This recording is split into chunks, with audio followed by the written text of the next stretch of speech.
What do CEOs need to know about sales these days? A lot. Outdated sales strategies and tactics plague most companies today. Listen to what innovative CEOs and experts have to say about how to change all that with Sales Talk for CEOs.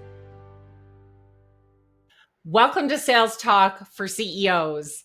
Today's topic is one everyone is going to want to tune into and possibly even take a few notes, because today we're going to talk about those really important, life-changing sales presentations that your company does. And, we want to be really great at our sales presentations every day, but when it's your most important customer and you're trying to change something, you're presenting to them, or a really big company that you've always wanted to work with, and now you have that chance, and you and your team have to get in there and do a great sales presentation.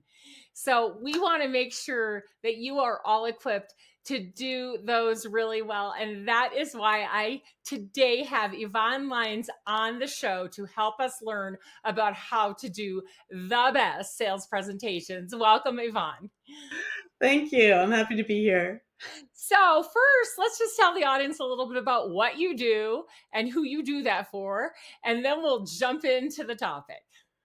Yeah, so I focus on helping B2B sales teams present to the best of their ability.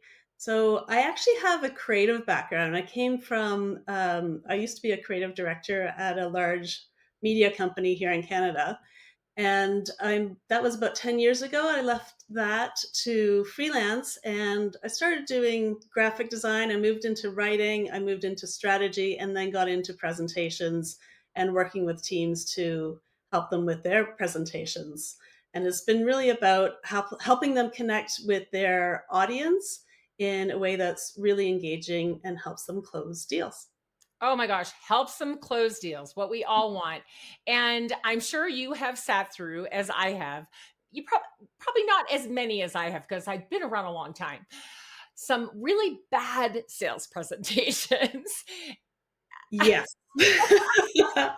kind of makes you want to cry, right? Because you're like, oh my gosh, you have this Yeah. great team, you have this great product, and you did not get your point across to the audience. You did not engage them. You did not spark some curiosity. You just, Spewed information. spewed information all over the place. And then you leave and you wonder as a sales team why they're not calling you back, why you didn't get the deal. So we are going to fix that, because this is so important. Now, I just want to point out one thing to all of you listening. And it's okay if you're guilty of this, because I actually know that you are. But I think, a lot of times when we have big presentations, one, we don't give ourselves enough time. So two, we go, where's the last deck we did for a big presentation? And everybody's searching around for that deck. And then we find that deck and we try to mold that deck into something for this new situation. And that is just the absolutely worst place to start. So let's start there. We're not going to start with the old deck. So what should we do, Yvonne? Yeah, so many people start with a backwards process. It's like if you were to rebuild your kitchen, instead of pulling out the cupboards and starting from scratch, pulling it back to the framework, designing it and making it the kitchen of your dreams, you just, pull out a couple cupboards and retrofit it and stick a few pieces in here. And it never really feels quite right. It's not your dream kitchen, right? The presentations are the same way. If you're pulling out an old presentation and trying to, throw a whole bunch of slides into it and just retrofit it to your new prospect, it's never going to feel quite right. So I always recommend starting from scratch. And honestly, by the time you try to retrofit it, you're not saving any time Right. by not starting from scratch. I think most people do that just because they've done that in the past and they don't really know where to start. But if you start with an outline, just a simple black and white slide deck that's got, what goes where on each slide. Start with your opening. You're going to start with, the cover, but you'll have Instead of, presentation to XYZ company, you're going to have your main message right up front on your cover and really try to think, like what do people need to hear from you right from the start? Use the real estate wisely. And then get into just black and white messaging of what's going on which slide. And then it's really easy to switch it around and figure out, well, what's the structure of your presentation? What messaging needs to go in there? What are my three key messages that I really want the prospect to know? What's my main message? Is it coming out? How can I structure this so that I can expand it where needed and contract it where needed, depending on the response of the prospect in your presentation. So it's more of a two-way conversation and it's structured that way from the start, Yes. customized from the start. So a couple of things that you said. One, a two-way conversation. Hmm. That is what a presentation is. It's not you talk the entire time. Your team hand it off from one person to the next, to say the next part to, oh, yeah, and now Bob is going to cover this slide. No, it's a conversation, and that means you have to build in an opportunity for the audience, right, to Hmm. respond, to ask questions. And it's not just, oh, so do you have any questions on that slide before I move on? No, you've got to really build this presentation so it's engaging and there's something to talk about. But I'm actually going to go a little bit even before that, because you said do an outline. And absolutely, they need to do that. But I think the entire team needs to get the homework done, get the research done to bring it to the meeting where we're going to outline this presentation, right? Too many times I see salespeople showing up at the meeting to work on the presentation without having done their homework. Well, even like, who's going to be there? What do we know about them? What have you read about this company recently? What have they posted about recently? Have there been any changes in their senior management? Like, what do we need to know about this company at large and how they fit into their industry, how they fit in with their competition, who they're selling to, like all the stuff that you think, okay, of course we know that. But I have just seen it too many times, Yvonne. They show up without all the information. So before we even let them outline, what do you suggest that they do to come prepared to build that outline? You know what? I really like working with clients that I work with over and over and over again because now they know to show up to our kickoff meeting with all that information Right? ready. But you know what I'm talking about, don't you? Because I mean, I've helped a number of teams with their presentation. Like, go back. We can't do this. We cannot make an outline. You do not have enough information.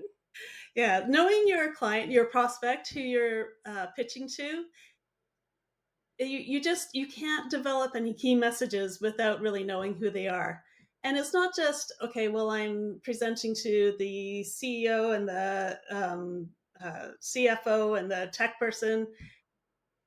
It's okay, well, what are their, you're like, yeah, you can figure out their demographics, but what are also their psychographics? Like, if you were to figure out what are their main challenges, not just with the company, but the people themselves at work, like, are they just finding that they're overwhelmed and they don't have enough time to put things together? Like, maybe it's a software system that you're selling, you know, maybe their real challenge is not what your software does, but how it connects with everything, every other software piece that they have. And you need to know that before going into the presentation. Otherwise, you can't customize it specifically for them. Yeah. And this is why I try to help sales teams understand not to present too early. And it's even with demos sometimes, it's like it's too soon, right? We don't understand enough. Now we're going to try to tell them something when we're not prepared because we don't know enough, right, about it to get started. So okay, let's assume they have really well researched. Not only do they know the company, the industry, their position in the marketplace, the people, they have come fully prepared like you asked them to, Yvonne. And they show up and you say, okay, let's start outlining. So we're not making fancy slide decks yet. We're just putting a few notes on each slide as to what that slide will cover. And we're stating where we might stop and ask a question and inquire about something, right? So tell us a bit more about the outline and how it goes together. Yeah. So once you've got all your research together, you want to make sure that you've got. Usually, I'll interview my client and try and figure out like so much about their prospect and the relationship with them and what their win themes are.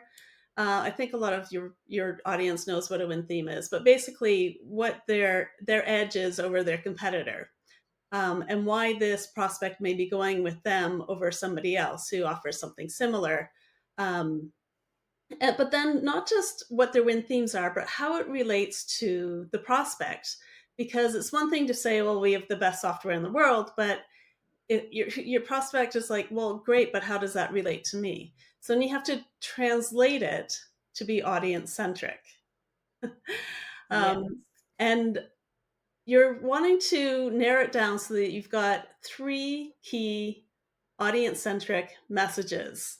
That's it, no more. Otherwise, you're going to get really into details that you're not there to present all the details. You're there to solve some challenges with your solutions, but not every little detail. Otherwise, you're going to overwhelm your prospect. So once you figure out your three key messages, then it's like, well, what order should they go in and how they fit together? And you'll have a slide to introduce each of those three key messages. But then you're also going to look at some details of how you can explain those concepts. And here is a great place where you can weave in stories. So let's say your prospect is really into sports. You can weave in a sports analogy that applies to, and then switch it around to show how it can apply to your product. So, for example,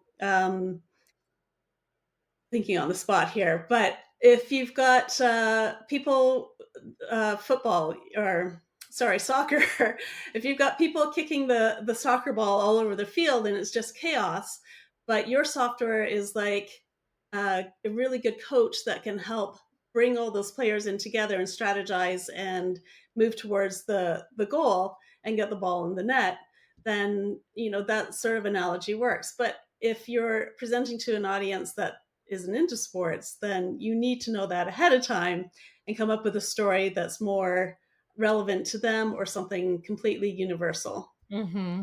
Yes, absolutely. And I think the stories are the key, right? So you have a message and it just can't be like, here's the bullet points about that message, right? People want to hear a story about how that helped someone similar to them Yeah. in a similar marketplace, right? Yeah. So once you've got your three main slides with your key messages, you'd have some slides with a story to explain your concept or details of how your concept works, or you might have some sort of infographic to explain the flow or the customer journey, or any supporting details that ladder up to that key message. But those details are where you can expand or contract. If you find that during your conversation, you find out more about your prospect and they start asking questions about one of your key messages, then dive in deeper. If they seem to be completely ignoring another of your key messages, then move on to a message that they really do care about or ask Wait, them for. wait, Yvonne, are you saying I can skip some of my slides? I Oh don't my have to God. go through every single one? This is where you really play off how your audience is responding. Yeah. So you cannot skip your three key messages, but you can skip the details or add details, expand and contract as needed.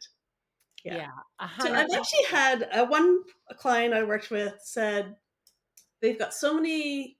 It's not so much the number of slides, but they've got so much information that they never get to the end of their presentation. And I'm just like, what? The ending can be the most important part. And they didn't know how to work with those details and just have the three messages and then play with the length of the details. It's the ending where you really get to reiterate your main takeaway. And this is your chance to put words in the mouth. So many people end with thank you, which is lovely, love gratitude. However, this is your opportunity to really make a message stick. So you want to make sure that you're ending with something really strong. So you start with a hook, your main takeaway, what you want them to remember you but for, make it a soundbite if you can, and you reiterate that at the end as well. Oh yeah, absolutely. That hook at the beginning I think is so important. And I know you and I both know Nancy Duarte, and I've studied with her and other people who are really very expert at standing up and giving presentations. And what we know that people remember is if you did something at the beginning, that either surprised them or caught them off guard or got them hooked, right? And they remember the end. The middle, it's kind of messy, right? And the most important thing is those who listen to your presentation need to then go do something after that. And so we've got to leave them with the words that they Mhm. can say to somebody else besides, oh, it was really great. You should see. Right. Absolutely. Putting words in their mouth, like that's why you want to end on something strong and a soundbite if you can, because the people that you're presenting to may absolutely need to turn around and talk to another decision maker or another influencer, and they need to say, I want to work with Yvonne Lines because she is strategically creative or whatever it is, but you can't have them just lost in the wind. I want to work with Yvonne Lines because I don't know, she just Oh, felt this right. is She just great. said, yeah. It's not going to work. You're not going to get the follow through aspect of it if you don't make it easy for them to turn around and talk about you. Yeah. So they have to be able to remember the key points. And so those have to be short and sweet, right? It's like they should be able to repeat those. And then the details, no, they shouldn't be able to repeat the details necessarily, but they should be able to repeat those main points. And definitely, like you said at the end, something that is powerful that they can say beyond, Mhm. oh, yeah, it was great, right? So let's talk about that a little bit. How do we end strong? What are some of the methods that you use to help people have a strong ending message? Um, this is where AI really comes in handy because you can, use it to brainstorm and making your message really pithy and strong and catchy and memorable and sticky. So you take your three key messages is all going to ladder up to one main takeaway that, I mentioned you want to work with Yvonne because she's strategically creative. Um, so if that's my one main message, then I can go into chat or Claude or Perplexity or whatever and ask for help. Like, what are these are my three key messages. This is the feeling that I want to get across. This is who I'm speaking to. And especially if you've already done some research on your audience through chat, then they've got that in the profile. Then it can come out with words that you may not even have thought of that are really punchy, and maybe they use alliteration or they really stick in your mind somehow, and it's just like, yes, that's it, that's what I want to say. It's so much easier now to come up with something creative that sticks when you've got tools with AI. It's so true because our creative minds, sometimes work and sometimes it's like, I can't think of anything right now. But AI can always help you think of something, which I do love. But what I like at the end of a presentation, is for them to be able to walk away and say, if we use this solution that has been presented to us, it will make us faster, better, easier, right? Something, right? Like Mhm. I now understand that using this solution you're showing us is going to give me this result. And I think it's important because a lot of times the salespeople are still kind of stuck on features and benefits when what we really have to talk about is results. Mhm. Yeah, and we mentioned earlier about being audience centric. So, is the results specific to that audience? Which Yes. is why you're doing all the research ahead of time. Like, what Right. are their specific challenges and how is your Mhm. solution going to solve them? And then, how do you help them visualize a future with your product or service and working with you that's better than they have now? And you're only going to know that if you know who you're speaking with. Sometimes it's really hard to know exactly who's going to be in the room and who the decision makers are. But that's why you're having a two-way conversation while you're in that presentation, because you should be figuring it out or knowing a little bit more about them as you go along. And then you can know, like, what are the results that this person wants? What are the results that that person wants? And, one person may want to have a streamlined process that means they can leave at 5 o'clock and spend time with their family. The other person might want something different. They might be completely focused on profits.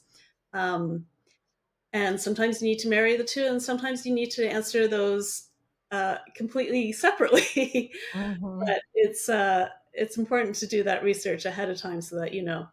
Absolutely. And then when you hear them, because you've given them the opportunity to talk throughout your presentation, and you hear something that perhaps you didn't know before, or it sounds a little different, or maybe something has changed, you don't just blow by that to get to your next slide, right?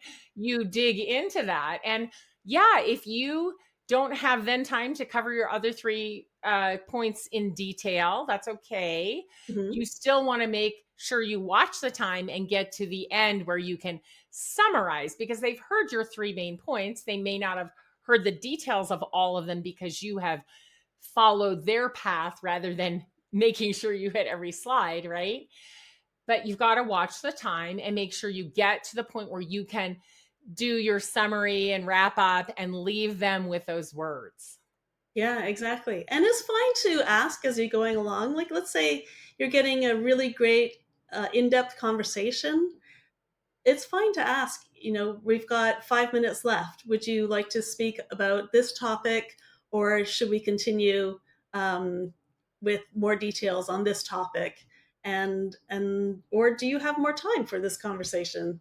And as the dialogue goes, you'll figure out your narrative as well. So you need to be prepared with stories and details and all kinds of information in case you've got a finance person in the room, or the operations person in the room, or the tech person in the room, or whatever. But if you don't know all the information about them going into the presentation, and you never will, like, the more you get to know them, every time you have a touch point with them, you get to know them a little bit better. You can adjust your presentation to meet their needs accordingly. Yes, absolutely. And I do think that we need to, in sales, especially today, understand it is a long game, longer than you probably want it to be. But it's not one presentation and oh my gosh, they're going to buy from us, right? Getting that presentation at the right point in the customer journey, and then what's going to come after that to keep them interested and engaged and learning about the solution and making a decision, right? To keep moving forward. So I think positioning that sales presentation is important too. Just because some big company that you want to work with so bad asks you to do a sales presentation doesn't mean you should. And you're thinking, oh my gosh, what are you talking about? How could we say no? But we need to teach them how to buy from us. And doing a sales presentation as the next thing may not be really the best thing. And so we need to be prepared to guide them. Oh, I understand you'd love a sales presentation to all these people. Here's how that would work. We would first, want to have a conversation with these two people and be able to get some more information from you. And then we would be able to put together a proper presentation. Yeah, absolutely. And I've worked with one client. It was for a request for proposal presentation, and they did their due diligence leading up to this presentation, to the point where when they got to the presentation, the prospect actually said to them, you know what, we're not taking this any further. We know we want to work with you because you've taken the steps to build towards this presentation and really understand our needs. And we feel like you're the only one that gets us. So, congratulations, here's the business. Right. Because every other team that got asked to come and do a presentation is just going to say yes and show up. Yeah, that's, And we're not going to do that because yeah. we can't do a proper presentation when we do that, right? All right, so there's another important thing I really want to make sure we cover, which is how much information about my company do I need to put in this presentation? Because, okay, I know you're going to laugh, right? Because you've seen it, I've seen it. It's like the first 20 slides are all about, my company, my product, my service, right? It's like, and even diving into company history, because we think it's so important that they know 25 years, family owned, or, founded by founders. And I think founder stories are important and can be told in like 30 seconds, right? But I mean, I see these decks with slide after slide after slide before we even get to what the customer wants or needs, what they told us. But on the other hand, I'm like, yeah, they probably need to know a little bit about your company. So, what's the balance there? And how do we get a little information about our company in there? You're killing me here, Alice. Like, it's so true. I worked with so many people who's just like, here's all about me. But it's like being on a first date. If you really like this person and you're like, let's say you go out for dinner and you talk all about yourself, all your interests, all your history, the fact that you were in club when you were a kid, and your high school history, and people you've dated before, people with testimonials that say you're awesome. Like, and you're not paying attention to your date's interests, like, good luck getting a second date. Like, it's not likely to happen. And it's the same with presentations. You're talking all about yourself, your history, your I got a page with 100 logos on it of all our clients for you. Here you go. yeah, it's like these are all the people I've worked with before, and aren't I wonderful? It's not. This generation is the most of the decision makers that are here in this world today are they want to know all about them. They want everything personalized. They care a little bit about you, really going to be polite, but mostly they want to know what you can do for them. That's where they want you to spend their time. They can Google you, they can uh, Well, look. they already have, right? They've asked the people they know. They've Googled. They've used AI, right? Yes. They already think at least they know a lot, right? They have gathered a lot of information, whether that's useful or more confusing. That's a whole nother day of us having a discussion. But anyway, they have done their homework before they got there. Yeah, and at least they've done a little bit of homework, and the rest of it they don't really need to know. Especially if you're in, say, a request for proposal situation, or you've already sent a written proposal, you've already sent some materials ahead of time, you don't need to review it. Don't assume that your prospect hasn't read it. Maybe they have, maybe they haven't. Maybe they've just skimmed through the parts that are relevant to them. But treat them as intelligent people that really want you to spend your time solving their problems, as opposed to talking all about you. When they say, tell me a little bit about yourself, like, sure, you can start with a tiny bit. Why, like, if you are saying that you're happy to be there, why are you happy to be there? Like, what does that industry mean to you? What does that company mean to you? Uh, Reflect it back on your audience again, as Yeah, opposed. how does it apply? The fact that you're 20 years old as a company, how does that apply to them? Why does it even matter, right? So if you're going to say it, you got to weave it in to what's important to them. Like maybe, they had told you they had a bad experience with a startup. Well, we've been around for 20 years now and we've helped, over 100 companies like yours with this same challenge. Done with that, now move on, right? But weave it into what matters to them. Oh, it's such a relief hearing you say that. It really is. Yeah, it's your opportunity to reverse it, talk about their challenges that you can solve with your solutions. And as you're talking about your solutions, that bit of history about you is going to come out. Often they're just saying, tell me a bit about yourself, because what else do you say? How do you kick it off?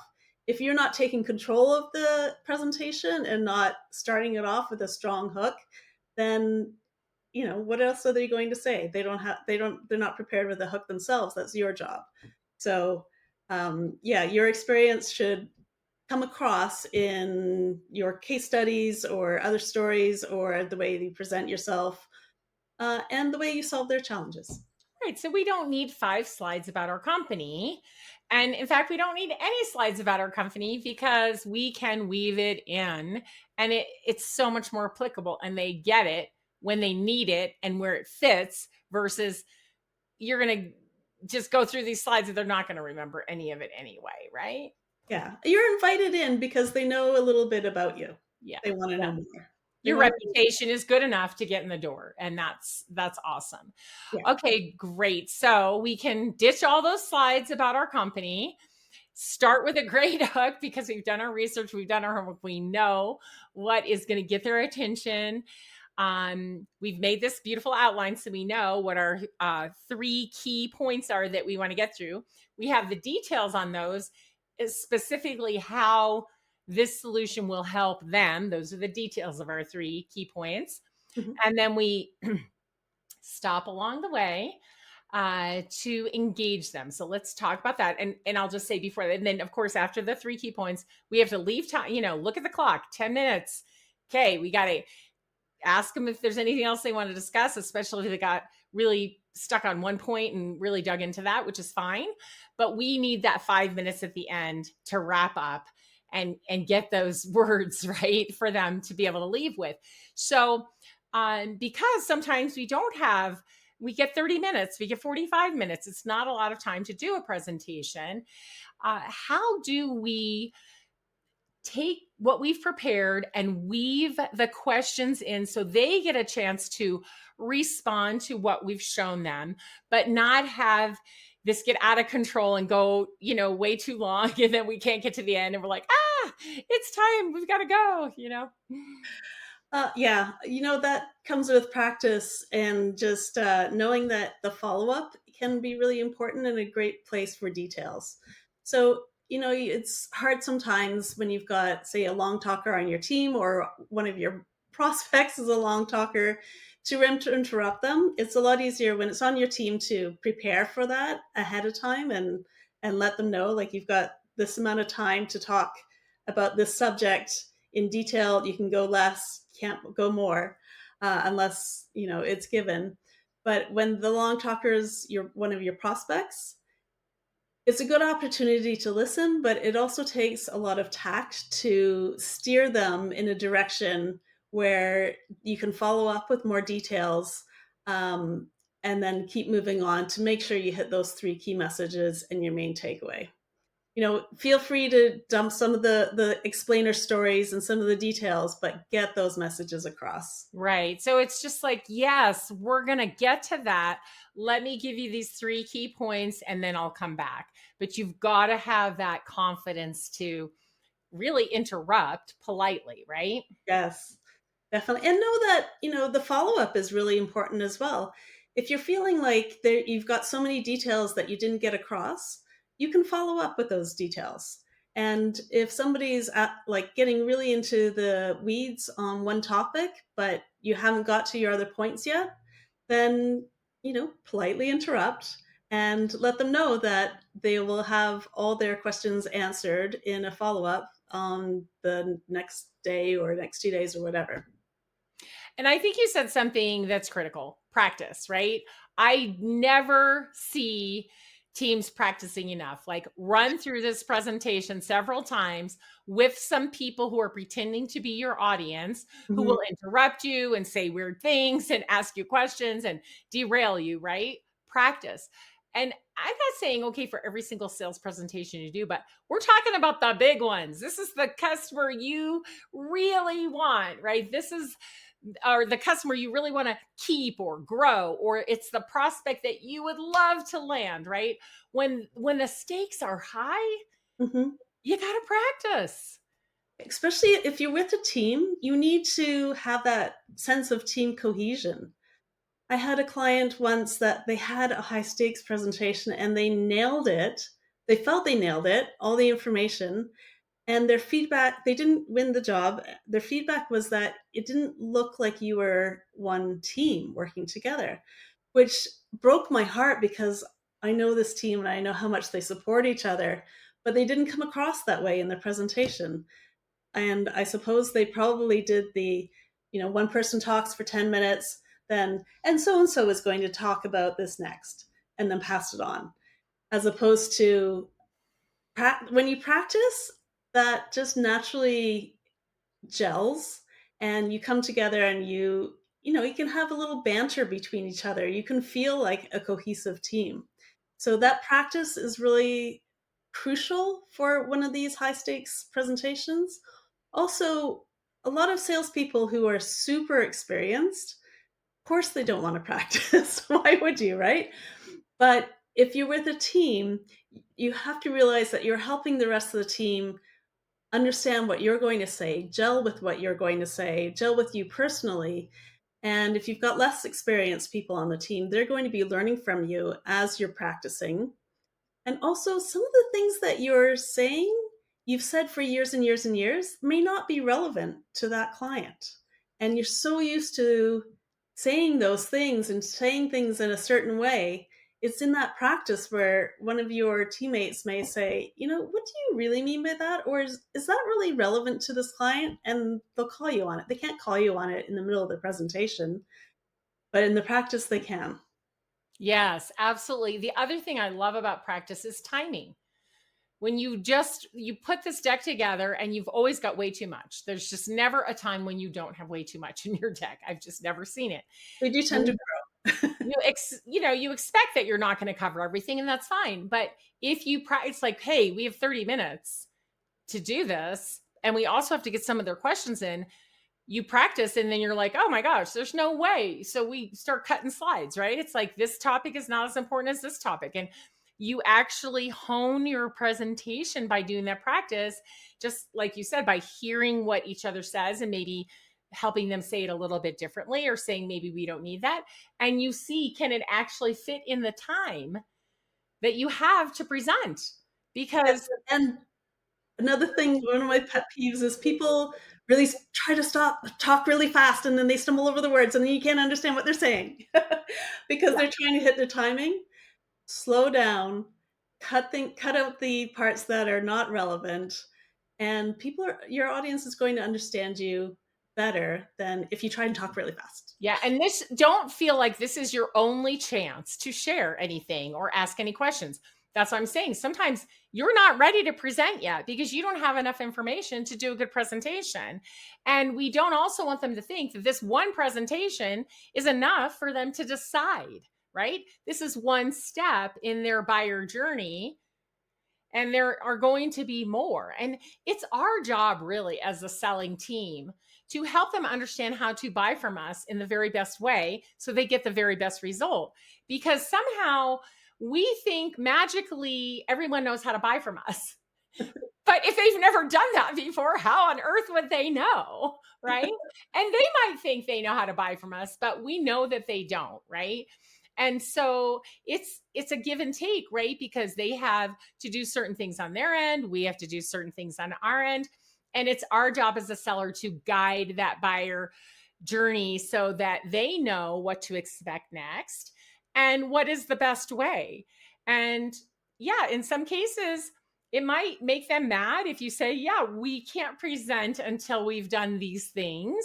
Mhm. But if that's the case, you probably didn't want to sell to them anyway, because that means if they're not letting you prepare properly, you're just one of three bids they needed to get so they could choose the one they already had chosen anyway. Oh, that's a good point. How frustrating. Because you put so much effort into these presentations. And sure, even if you don't win, you might, get a foot in the door so that next year you do win or whatever. But really, if you're going to put this effort in, you want to do it well. Absolutely. Absolutely. And to do that, you know what you need to do. So don't rush to be ready to present when you don't even really know what to present. It's just going to put you in a bad situation, right? Yeah. So do the preparation you need and let them know, yeah, we would love to do that presentation for you. Here's what we're going to need in order to be able to do that. And like you said, that one client that won that RFP before everybody even had a chance because they had done so much preparation on the front end. They're like, wow, this has been an amazing experience already. Of course, we want to work with you. Yeah, exactly. Yeah. Oh my gosh. All right. And I can So tell you that same client, when I started working with them, they were winning about half their bids. And after using this process, they started winning about 80% of the bids. It makes a huge difference. makes a huge difference. Yeah. Being prepared for the presentation meeting that you're going to do to put it all together, right? Getting that outline, everybody agreeing, getting the right words in there, not too much, just the right amount, making sure there's opportunity for them to interject, ask a question, respond, and then practicing. So you are used to working with each other and doing what I call tossing the ball. So it's not like, and now Ben will talk about the strategy. No, it's like, oh gosh, Susie, you're the one who knows that best. Here, why don't you talk about that for a minute, right? Or Yeah. even saying, hey, Yvonne, on that third point, interrupt me and say that thing that you always say about it. Okay, like practicing that. Yeah. And the number one thing that I can't say this enough is be audience centric. Know what your audience needs from you and focus on solving their problems. Yeah, absolutely. Oh my gosh. Well, we're both so passionate about this.